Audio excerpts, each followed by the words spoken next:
Hello my beautiful people, welcome back to our channel Mondal and Roy. আজ চলে এসেছি Sri Lanka টুয়ার part 2 নিয়ে। আজকের ভিডিওতে তোমাদেরকে দেখাবো শ্রীলঙ্কার একটা ছোট্ট হিল স্টেশন নোয়ারা এলিয়া, যেটাকে বলা হয় শ্রীলঙ্কার মিনি স্কটল্যান্ড। আজ আমাদের 3 নম্বর দিন শ্রীলঙ্কাতে। আমরা লাস্ট 2 নাইটস ছিলাম কলম্বোতে। আজ সকালে কলম্বোর হোটেল থেকে চেক আউট করে এখন আমরা যাচ্ছি নোয়ারা এলিয়ার দিকে। নোয়ারা এলিয়াতেও দুরাত্রি থাকবো, তারপরে আবার ওখান থেকে অন্য একটা জায়গার জন্য রওনা দেব। তো তোমাদেরকে আজকের ভিডিওতে পুরো নোয়ারা এলিয়া আর আশেপাশের কিছু জায়গা ঘুরিয়ে দেখাবো। আজ আমরা নোয়ারা এলিয়া যাওয়ার পথে কিছু জায়গা ঘুরে দেখব। আজ রাতটা নোয়ারা এলিয়াতেই থাকবো। আগামীকাল আমরা নোয়ারা এলিয়াটা পুরো ঘুরে দেখব, সিটি টুয়ার করব। আগামীকাল রাত্রেও আমরা নোয়ারা এলিয়াতে থাকবো। আর তারপরের দিন আমরা নোয়ারা এলিয়া থেকে চেক আউট করে আশেপাশের আরও কিছু জায়গা দেখে রওনা দেব ইয়ালার উদ্দেশ্যে। যারা জানো না তাদের উদ্দেশ্যে বলে রাখি, আমরা গত দুরাত ছিলাম কলম্বোতে। কলম্বো হচ্ছে শ্রীলঙ্কা সেন্ট্রাল। কলম্বো হচ্ছে সমুদ্রের পাশে গড়ে ওঠা একটি সিটি। আর কলম্বো হচ্ছে শ্রীলঙ্কার ম্যাপটা যদি তোমরা দেখো, নিচের দিকে বাঁ দিকে হচ্ছে কলম্বো। এখন আমরা যেখানে যাচ্ছি সেটা হচ্ছে হিল স্টেশন নোয়ারা এলিয়া।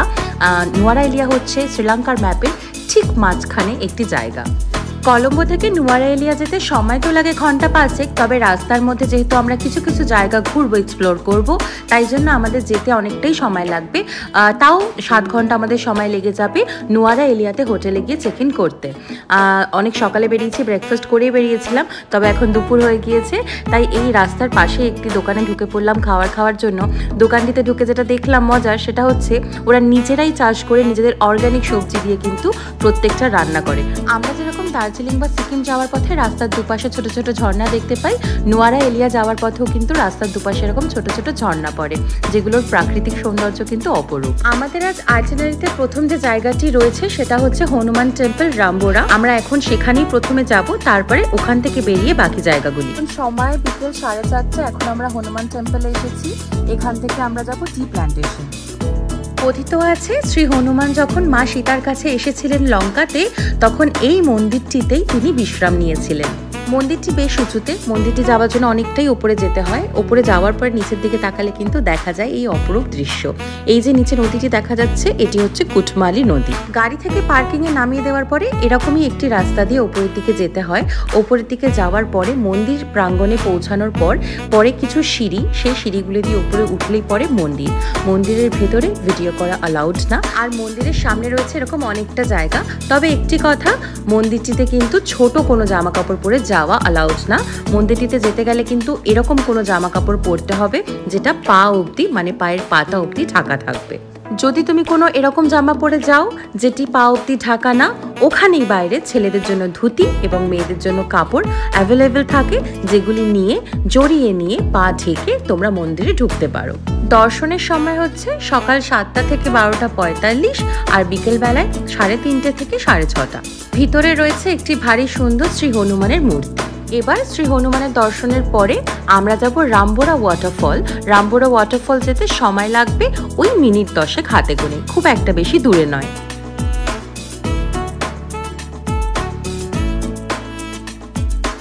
এটি হচ্ছে রামবোরা ওয়াটারফল। রাস্তার একদম ওপরে গাড়ি দাঁড় করিয়ে এই ঝর্ণার সামনে দাঁড়িয়ে কিন্তু বেশ কিছু ছবি তুলেই ফেলা যায়। এবার আমরা যেখানে চলে যাব সেটা হচ্ছে টি প্ল্যান্টেশন। এরকম কিন্তু অনেকগুলি টি প্ল্যান্টেশন রয়েছে নোয়ারা এলিয়াতে। তার মধ্যে আমাদের যে গাড়ির চালক, তিনি আমাদের নিয়ে গেলেন এই টি প্ল্যান্টেশনটিতে। বেসিক্যালি এগুলো টি ফ্যাক্টরি।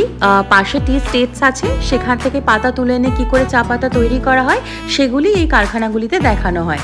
আর পাশেই রয়েছে এরকম বড় বড় দোকান, যেখানে নানান ধরনের ফ্লেভার টি, আরও নানান ধরনের জিনিস, কি চেইন, ফ্রিজ ম্যাগনেট, নানান ধরনের টি শার্টস, আরও অনেক কিছু পাওয়া যায়। তবে এখানে কিন্তু নানান ধরনের ফ্লেভার টি পাওয়া যায়, এই যেমন পিচ টি, স্ট্রবেরি টি, ম্যাঙ্গো টি, আরও কত কিছু। প্রথমে তো জায়গাটি একটু ঘুরে দেখলাম, অনেক কিছু রাখা ছিল, হাতের কাজ করা অনেক জিনিস রাখা ছিল।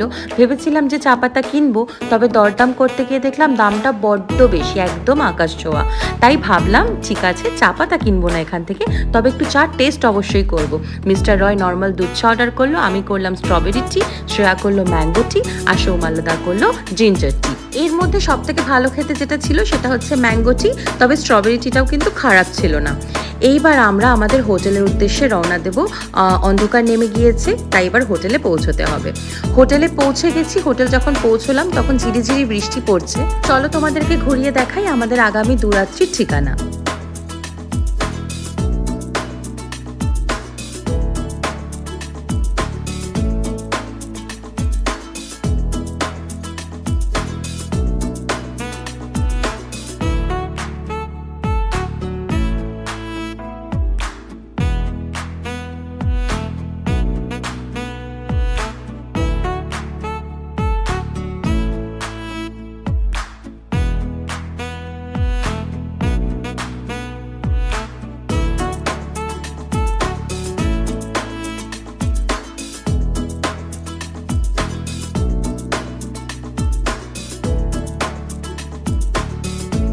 আজ হোটেলে ঢুকতে যেহেতু অনেকটা দেরি হয়ে গিয়েছিল, তাই হোটেলে এসেই আমরা ডিনার অর্ডার করে দিয়েছিলাম। এখন ডিনার সেরে নিচ্ছি, কারণ কাল সকাল সকাল উঠে আবার বেরোতে হবে। এদিকে আবার আরেক নতুন অতিথি এসে এখানেও হাজির। এখন সকাল 9টা, নিজেরা তৈরি হয়ে নিয়েছি, সিম্বাকেও তৈরি করে নিয়েছি। এবার এসেছি ব্রেকফাস্ট করতে। ব্রেকফাস্টে অনেক কিছু রয়েছে, শ্রীলঙ্কান অনেক খাবার রয়েছে, খুব সুন্দর সুন্দর অনেকগুলি খাবার দিয়েছিল, আমার বেশ মজা লাগলো খেতে। ব্রেকফাস্ট করে বেরিয়ে পড়লাম। আজকে আমরা যেখানে যাব সেটা হচ্ছে নুয়ারা এলিয়া সিটি ট্যুর। কাল যখন হোটেলে চেক ইন করি তখন ঝিরিঝিরি বৃষ্টি পড়ছিল, তাই একটু তো চিন্তা হচ্ছিলই যে আজকে যদি বৃষ্টি পড়ে তাহলে আমরা কি করে বাচ্চা দুটোকে নিয়ে ঘুরতে বেরাবো। তবে সকালবেলায় যখন চোখ খুললাম তখন দেখলাম সোনালি রোদে মোড়া পাহাড়। বুঝতে পারলাম ওয়েদার আজকে ভালো। বেরিয়ে পড়লাম ঘুরতে। প্রথমে যেখানে চলে গেলাম সেটি হচ্ছে নুয়ারা এলিয়া পোস্ট অফিস। এই পোস্ট অফিসটির স্পেশালিটি হচ্ছে এটি ব্রিটিশ আমলে তৈরি। 1894 সালে ব্রিটিশরা এটি বানিয়েছিল এবং এই পোস্ট অফিসটি কিন্তু এখনো চলছে, এটি কিন্তু বন্ধ হয়ে যায়নি এবং এটি কিন্তু নুয়ারা এলিয়াতে সব থেকে পুরনো বিল্ডিং। চলো তোমাদের ভেতরটা ঘুরিয়ে দেখাই।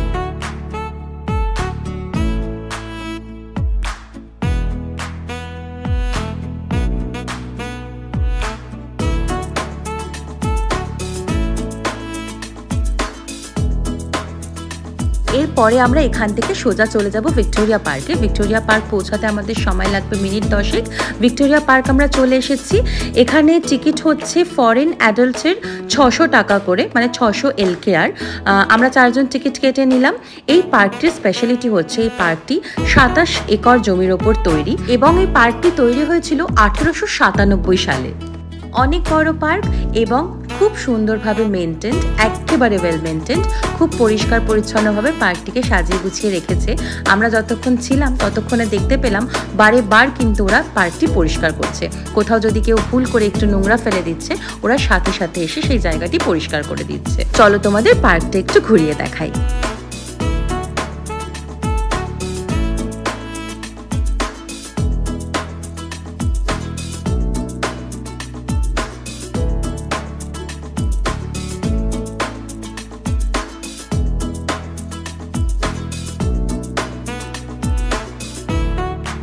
এবার আমরা চলে যাব গ্রেগরি লেক। ভিক্টোরিয়া পার্ক থেকে আমাদের গ্রেগরি লেক অব্দি আসতে সময় লাগলো 5 মিনিট, একেবারে কাছে।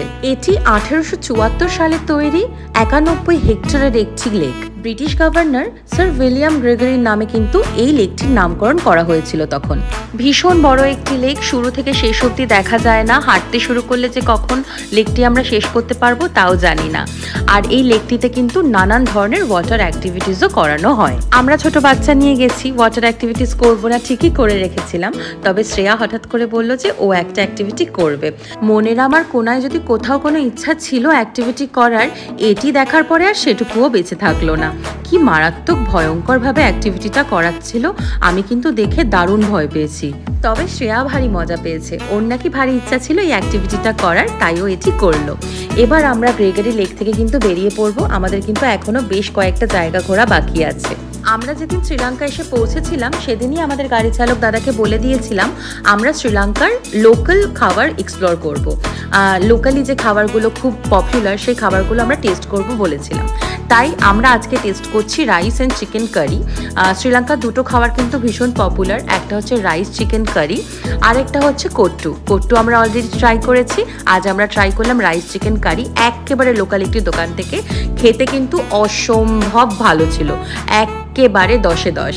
এবার আমরা যেখানে চলে যাব সেটি হচ্ছে একটি ছোট্ট গ্রাম, শ্রীলঙ্কার সর্বোচ্চ উচ্চতাতে তৈরি একটি গ্রাম। গ্রামটির নাম হচ্ছে শান্তিপুরা। চলো তোমাদের আশপাশটা একটু ঘুরিয়ে দেখাই। এখানে একটি টাওয়ার আছে, টাওয়ারটি এখন তৈরি হচ্ছে, এখনো পুরোপুরি তৈরি হয়ে উঠতে পারেনি, তাই আমরা রাস্তার উপর দাঁড়িয়েই পুরো গ্রামটিকে ক্যামেরাবন্দি করলাম। একেবারে পাহাড়ের শেষ প্রান্তে এই গ্রামটি ভীষণ সুন্দর দেখতে লাগছিল, টাওয়ারটি তৈরি হলে হয়তো আরো সুন্দর দেখতে লাগবে। এরপরে আমরা চলে গেলাম একটি দোকানে একটু চা পাতা কিনবো বলে। গতকাল চা পাতা কেনার ইচ্ছা ছিল, তবে দামটা বেশি ছিল বলে কেনা হয়নি, তাই এখান থেকে অল্প চা পাতা কিনলাম। আর আগামীকাল শ্রেয়া আর সৌমাল্যদার অ্যানিভার্সারি, তাই ওদের জন্য নিয়ে নিলাম একটা ছোট্ট কেক। এখন সময় 6:30, হোটেলে ফিরে এসে সূর্যাস্ত দেখছি, খুব সুন্দর দেখতে লাগছে এখান থেকে সূর্যাস্তটা। আজ ডিনারে পিৎজা খাবো, পিৎজাটা অর্ডার করেই দিয়েছিলাম। এবার ডিনার করে তাড়াতাড়ি শুয়ে পড়বো, কারণ কাল সকালে চেক আউট করে বেরোতে হবে। এখন বাজে সকাল 7টা। আজ নুয়ারাইলিয়াতে হোটেল থেকে চেক আউট করে আমরা যাব ইয়ালার দিকে, কিন্তু সকালে ঘুম থেকে উঠে দেখলাম ভীষণ বৃষ্টি হচ্ছে, পাহাড়টা পুরো মেঘে ঢেকে গিয়েছে। এই দেখো, ওয়েদার তো খুব সুন্দর, ভালো লাগছে। একদিন রোদ পেলাম, একদিন বৃষ্টি, কিন্তু বাচ্চাদের নিয়ে এই বৃষ্টিতে ট্রাভেল করা কিন্তু খুব মুশকিল। ভাবলাম ব্রেকফাস্ট করে নিই, ব্রেকফাস্ট করে যখন বাইরে যাব হয়তো বৃষ্টিটা থেমে যাবে। পাহাড়ি বৃষ্টি কখনো হয় কখনো থেমে যায়। ব্রেকফাস্ট করে বাইরে গিয়ে দেখলাম একইভাবে সমপরিমাণে বৃষ্টি পড়ছে। বেরিয়ে পড়লাম বৃষ্টি মাথায় করেই, কারণ আজও বেশ কিছু জায়গা ঘুরতে হবে। সবার প্রথমে আমরা যেখানে চলে এলাম সেটা হচ্ছে সীতা আমান টেম্পল বা অশোক বাটিকা। তোমরা হয়তো অনেকেই এই জায়গাটির বিষয়ে জানো, অনেকেই পড়েছো, তবে যারা জানো না তাদের উদ্দেশ্যে বলে রাখি, এই সেই জায়গা যেখানে রাবণ রেখেছিলেন মা সীতাকে বন্দি করে, এবং হনুমানজি এসেছিলেন মা সীতার সাথে দেখা করতে। এই সেই মন্দির। মন্দিরের ভিতরে ভিডিও করা অ্যালাউড না, তাই বাইরে থেকে কিছু ভিডিওস তুলে নিলাম আর বাইরেটা তোমাদেরকে দেখালাম। এবার তোমাদের জানিয়ে রাখি, এই মন্দিরটিতে যাওয়ার জন্যেও কিন্তু একই নিয়ম হনুমান মন্দিরের মতন। পুরোপুরি ঢাকা কিছু একটা জামা পরতে হবে, পা যাতে না দেখা যায়, এবং চুল বেঁধে রাখতে হবে মন্দিরে ঢোকার আগে। তুমি যে কোনো জামা পরতে পারো, শাড়ি চুড়িদার এরকম কোনো ব্যাপার নেই, তবে যে জামাটি পরো না কেন তাতে কিন্তু পা যেন দেখা না যায়।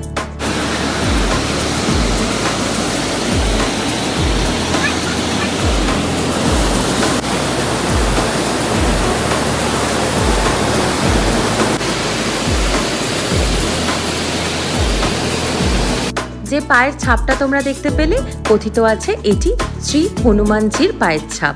আর এই যে মন্দিরটি, এই মন্দিরটি কিন্তু পুরো পৃথিবীতে একমাত্র মন্দির যেখানে শুধুমাত্র মা সীতার পুজো করা হয়। বৃষ্টি মাথায় হোটেল থেকে বেরিয়েছিলাম, তবে যখন মন্দিরটিতে আমরা পৌঁছই তখন বৃষ্টি অনেকটাই কমে গিয়েছে, ঝিরিঝিরি পড়ছে। আর মন্দিরের ভেতরে ঢোকার পর থেকে পুরো জায়গাটাই স্যাঁতস্যাঁতে ছিল, ভেজা ছিল, যেহেতু বৃষ্টি পড়ছিল।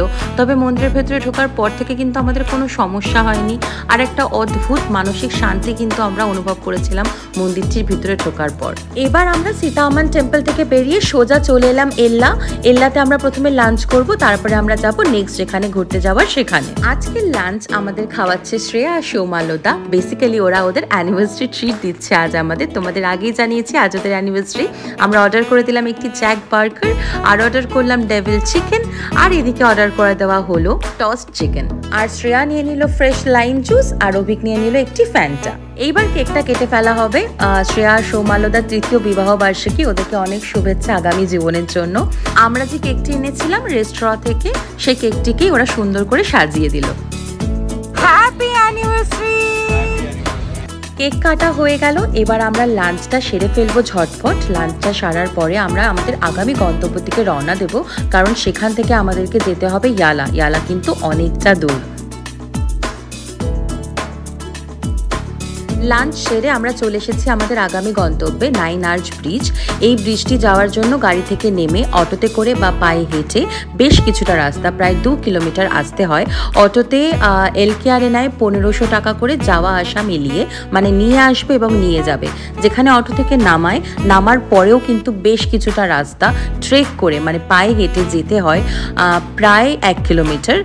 এই যে রাস্তাটি থেকে যেতে হয় 9 আর্চ ব্রিজ অবধি, এই রাস্তাটি কিন্তু কিন্তু ভয়ঙ্কর, বাচ্চা নিয়ে যাওয়ার জন্য তো একেবারেই ভালো না।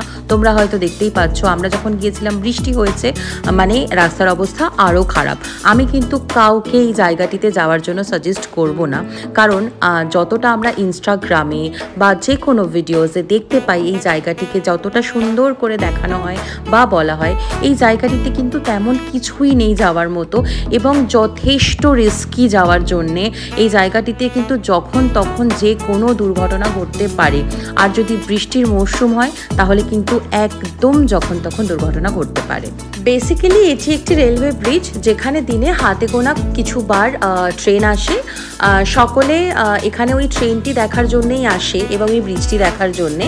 যখন ট্রেনটি যায় সেই টাইমেই বেশিরভাগ ট্যুরিস্ট আসে এবং সেই ট্রেনটি যাওয়ার ভিডিও করে এবং ছবি তোলে।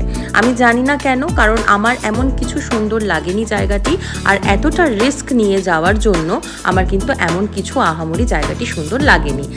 তবে যাদের ভালো লাগে তারা অবশ্যই যেতে পারো। চলো তোমাদেরকে আমি ঘুরিয়ে জায়গাটি দেখাই।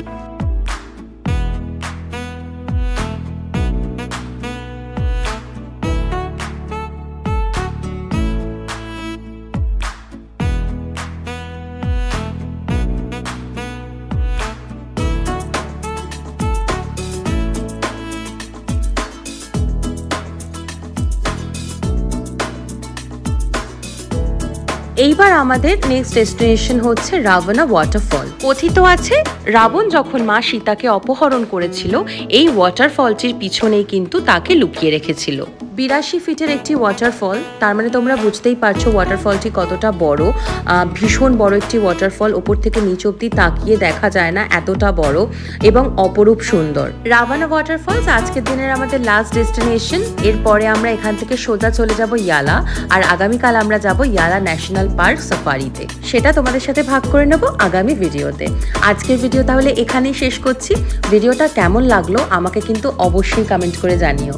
যদি ভালো লেগে থাকে তাহলে একটা লাইক করে দিও, আর যদি হও নতুন সদস্য আমাদের চ্যানেলে তাহলে অবশ্যই সাবস্ক্রাইব করো আমাদের চ্যানেল মন্ডল অ্যান্ড রয়, আর ক্লিক করে দিও পাশের বেল আইকনে সব নোটিফিকেশন সময় পাওয়ার জন্য।